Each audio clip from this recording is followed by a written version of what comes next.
Escola Ensino Secundário Geral 4 de Setembro enfrenta problema rua, nebeto agora lá da bela resolve. Preocupação né ato o diretor Ensino Secundário Geral 4 de Setembro, Sérgio Alfredo da Cruz, jornalista Timor Post e Neknar Fatin, sábado fim de semana né. O problema rua né, problema primeiro, magbanhira tempo udang, sempre hamosu inundação onde afeta a escola nerasi. No problema selo,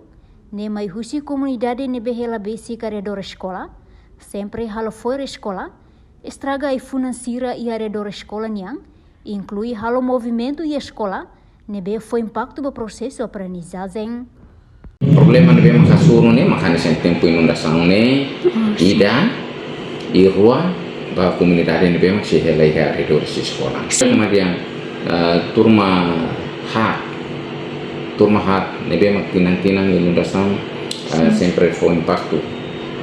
para estudante ou manurin sira. Então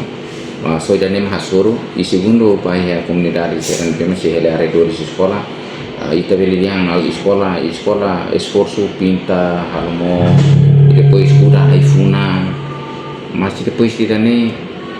mai fali lavar sira hudi anar hudi jis pinta estraga tiap hari di cerne. Depois aí funa sempre makuda sama toto ita organiza lavar sira hudi akomamo in sira hini be perkura halu jarni lavar sira sama toto nem sai problema ko tidakไปsekolah e no fim será uma acontece banhir sekolah quando sai pertama bele taka ita ni hakar ni sekolah sai pertama taka apa bele asegura patrimônio estado ne udia